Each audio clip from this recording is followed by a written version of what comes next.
Hey guys, what a great day today. The introduction of Lynn Swan as our athletic director, just having a chance to be around him today. You've heard so many great things about him, what a professional he is, the character that he exudes, and it spoke volumes today. I had a chance to listen to him 3 times, get a chance to shake his hand and visit with him a little bit, and then for him to speak to our football team. His message of us graduating our players, us winning championships, and creating a great experience for our student athletes. You can tell why Max Nikias really reached out and grabbed this guy.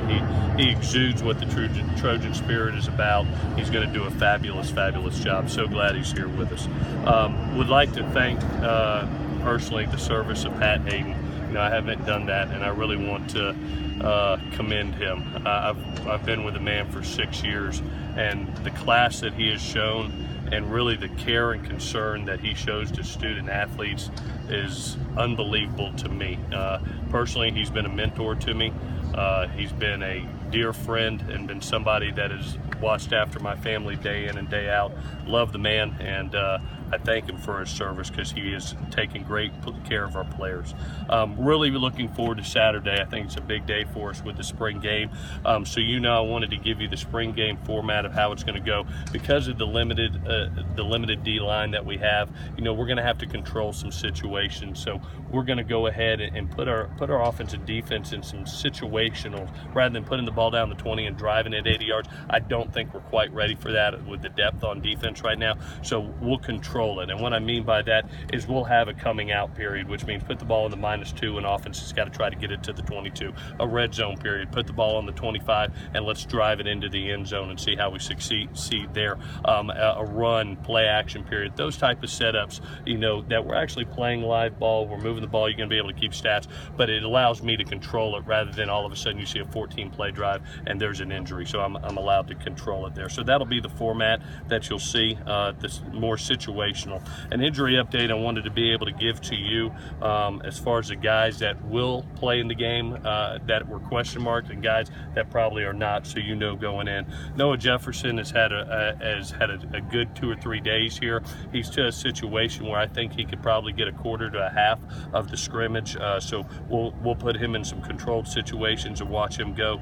Jonathan Lockett is still going through concussion protocol right now. To be honest with you, if I had to guess, I would say no, but he'll be tested again tomorrow, and we'll see where we are there. John Plattenberg has fought as hard as he can to get back from his ankle. It's something that I think is going to take a couple more weeks, so he will definitely be out. John Houston and Osa Messina have both shown some great signs of recovery. I'll bet they'll get somewhere between 50 to 75% of the scrimmage, and put them in 3 or 4 segments there. And the last one is Clayton Johnston, who's been going through concussion protocol over the past several weeks, was cleared today. You saw him out here moving around today, and he'll have the ability to get some limited work on Saturday. The last thing I want to go over, guys, is our quarterback situation. I respect y'all's job so much, and I always want to make sure I give you the proper information. I got home the other night, and my wife said, hey, baby, there's a lot of reports out there. You're going to name a quarterback after the spring game. I go, really? I don't think I meant that. I went back and watched, and I can see exactly where somebody might say, oh, hey, he's announcing. The question was, how's the quarterback situation? I'm always going to try to be as brutally honest as I can with you. I said at this point in time, if I had to do something right now, I'd probably go through camp because of how close the distance is. There's not a great separation. And what I mean by camp is training camp in the fall, that there'll be several competitions that go on, not only with our quarterbacks, but also 13 new guys coming in at different positions, and some injuries, key injuries. Chris Hawkins, Cam Smith, Toa Lobendon, Khalil Rogers. With 2 new coordinators and them trying to position those guys, I just don't think it's fair right now to be able to say, okay, hey, here's even a depth chart that we can do, because I don't think it's realistic. I think I'm giving you a false picture. So we're going to get through this spring, and as soon as we get through about 2 weeks of camp, and I know exactly what it is, I'll let you know where we are.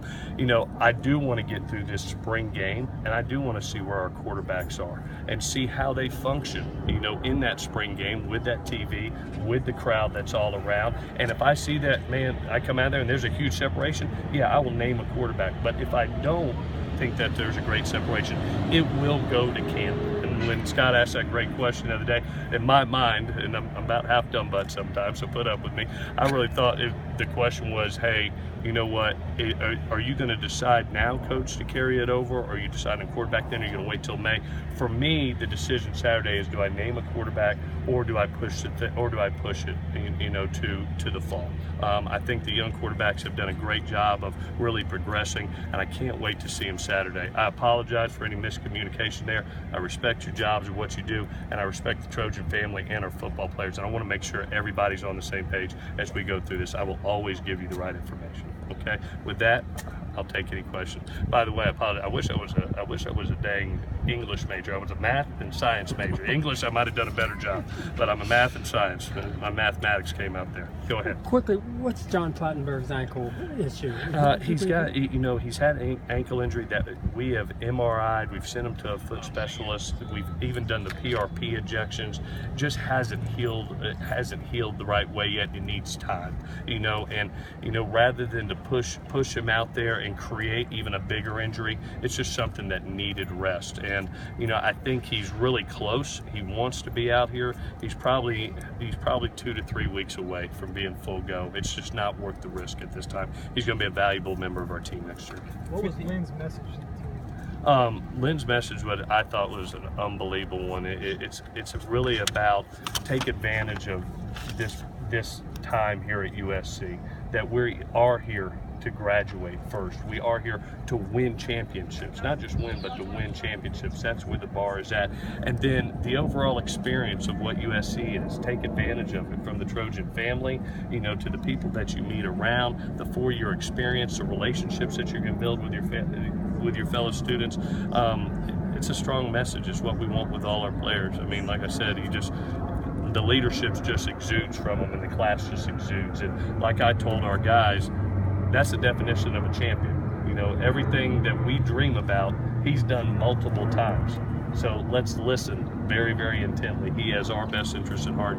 We're very, very fortunate to have him here. With the defensive line, no one ever wishes they were an English major, by the way. With the defensive line, given that they're talented but young, will you know if they're ready before they actually play in a real game? Is there any way to gauge that? No, I won't. And I'm just being honest. Until you step foot on Dallas Cowboy Stadium and you're playing a team like Alabama, I can have some confidence, but I won't know. It reminds me, and I've said this before, it reminds me of Vianney.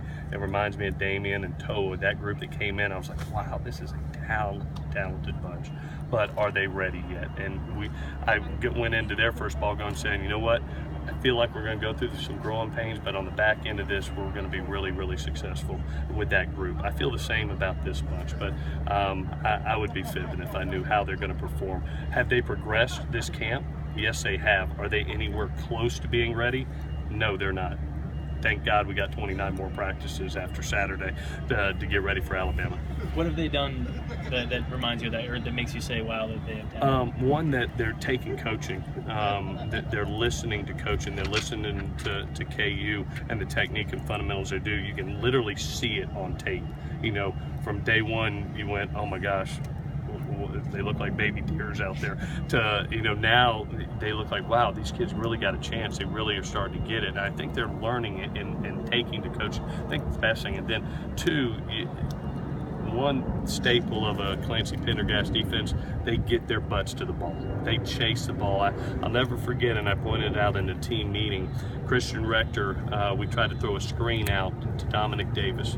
We had everybody blocked downfield, and because of the relentless pursuit of Christian on that play, he stopped a touchdown. It was a 2-yard gain instead of a touchdown, you know, and I think those guys are trying to really buy into what Clancy and KU are selling.